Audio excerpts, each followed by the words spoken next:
ಎಲ್ಲರಿಗೂ ನಮಸ್ಕಾರ. Welcome to ಸನ ಲಾಕ್ಸ್. ಬೆಳಿಗ್ಗೆ ನಾಷ್ಟಗಾಗಿರ್ಬೋದು, ಲಂಚ್ ಬಾಕ್ಸಿಗೆ ಆಗಿರ್ಬೋದು, ಬೆಸ್ಟ್ ರೆಸಿಪಿ ಅಂತಲೇ ಹೇಳ್ಬೋದು. ಇದು ಸಖತ್ ಟೇಸ್ಟಿಯಾಗಿರುತ್ತೆ, ಮಾಡೋದು ಕೂಡ ಅಷ್ಟೇ ಸಿಂಪಲ್. ಬನ್ನಿ ಯಾವ ರೀತಿಯಾಗಿ ಮಾಡೋದು ನೋಡೋಣ. ಮೊದಲನೇದಾಗಿ ಗ್ಯಾಸ್ ಮೇಲೆ ಒಂದು ಪಾತ್ರೆನ ಇಟ್ಕೊಂಡು ಅದಕ್ಕೆ 1 ಟೇಬಲ್ ಸ್ಪೂನಷ್ಟು ಎಣ್ಣೆನ ಹಾಕೋತಾ ಇದ್ದೀನಿ. ಎಣ್ಣೆ ಕಾದಾದ ನಂತರ ಇದಕ್ಕೆ ಜೀರಿಗೆ, ಸಾಸಿವೆ, ಸ್ವಲ್ಪ ಕರಿಬೇವು ಕೂಡ ಹಾಕೋತಾ ಇದ್ದೀನಿ. ಇದೆಲ್ಲ ಚಟ್ಪಟ ಆದ ನಂತರ ಇದಕ್ಕೆ 1 ಟೇಬಲ್ ಸ್ಪೂನಷ್ಟು ಅಚ್ಕಾರದ ಪುಡಿ ಕೂಡ ಸೇರಿಸ್ಕೋತಾ ಇದ್ದೀನಿ. ನಿಮಗೆ ಖಾರಕ್ಕೆ ಅನುಗುಣವಾಗಿ ಎಷ್ಟು ಬೇಕಲ್ವ ಖಾರನ ಅಷ್ಟು ಸೇರಿಸ್ಕೋಬೋದು. ಇದೆಲ್ಲ ಆದ ನಂತರ 1 ಸ್ಪೂನಷ್ಟು ಉಪ್ಪು ಕೂಡ ಹಾಕೋತಾ ಇದ್ದೀನಿ. ಉಪ್ಪನ್ನು ಅಷ್ಟೇ ರುಚಿಗೆ ತಕ್ಕಷ್ಟು ಹಾಕೊಳ್ಳಿ. ಆಲ್ರೆಡಿ ಅನ್ನದಲ್ಲಿ ಕೂಡ ಉಪ್ಪನ್ನ ಹಾಕೊಂಡಿರ್ತೀವಿ, ಹಾಗಾಗಿ ಉಪ್ಪನ್ನ ನೋಡಿ ಹಾಕೊಳ್ಳಿ. ಇದೆಲ್ಲ ಆದ ನಂತರ ಇದಕ್ಕೆ 1 ಚಿಟಿಕೆಯಷ್ಟು ಹಿಂಗನ್ನ ಹಾಕ್ಕೊಂಡು ಒಮ್ಮೆ ಚೆನ್ನಾಗಿ ಮಿಕ್ಸ್ ಮಾಡ್ಕೋಬೇಕು.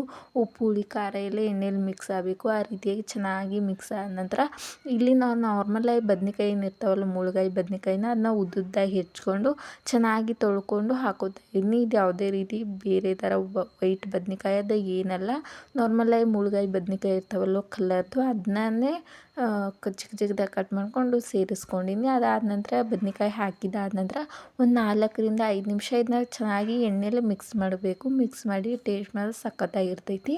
ಕೊನೆಯದಾಗಿ ಇದಕ್ಕೆ ಕೊತ್ತಂಬರಿ ಸೊಪ್ಪನ್ನ ಹಾಕ್ಕೊಂಡು ಮುಂಚೆನೇ ಮಾಡಿಟ್ಕೊಂಡಿರೋ ಅನ್ನನ ಹಾಕ್ಕೋಬೇಕು.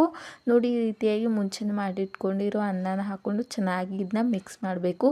ಇದು ಬದ್ನೆಕಾಯಿ ಏನು ಒಂದು 2ರಿಂದ 3 ನಿಮಿಷ ಚೆನ್ನಾಗಿ ಮಿಕ್ಸ್ ಮಾಡ್ತೀರಲ್ವ ಎಣ್ಣೆಲಿ, ಅವಾಗ ಇದ್ರ ಟೇಸ್ಟ್ ಜಾಸ್ತಿ ಆಗುತ್ತೆ ಅಂತಲೇ ಹೇಳ್ಬೋದು. ಒಂದು 2ರಿಂದ 3 ನಿಮಿಷ ಚೆನ್ನಾಗಿ ಮಿಕ್ಸ್ ಮಾಡಿಕೊಂಡ್ರೆ ಟೇಸ್ಟ್ ಸಖತ್ತಾಗಿರ್ತೈತಿ. ಇದೆಲ್ಲ ಹಾಕಿದಾದ ನಂತರ ಚೆನ್ನಾಗಿ ಮಿಕ್ಸ್ ಮಾಡಿಕೊಂಡು ಕೊನೆಯದಾಗಿ ಕೊತ್ತಂಬರಿ ಸೊಪ್ಪು ಹಾಕೋತಾ ಇದ್ದೀನಿ. ಕೊತ್ತಂಬರಿ ಸೊಪ್ಪು ಹಾಕೊಂಡ್ರೆ ಈ ರೆಸಿಪಿ ರೆಡಿ ಆಗುತ್ತೆ. ವೈಟ್ ಕಲರ್ ಬದ್ನೆಕಾಯಿ ಹಾಕಿದರೆ ಇದು ವಾಂಗಿಬಾತ್ ರೆಸಿಪಿ ಆಗ್ತಾಯಿತ್ತು. ನಾನು ಇಲ್ಲಿ ನಾರ್ಮಲಾಗಿ ಬದ್ನೆಕಾಯಿ ಹಾಕೋದ್ರಿಂದ ಇದಕ್ಕೆ ಬದ್ನೆಕಾಯಿ ರೈಸ್ ರೆಸಿಪಿ ಅಂತ ಹೆಸರಿಟ್ಟಿದ್ದೀನಿ. ನಿಮ್ಗೆ ಏನು ಅನಿಸುತ್ತೆ ಅಂತ ಕಮೆಂಟ್ ಮಾಡಿ.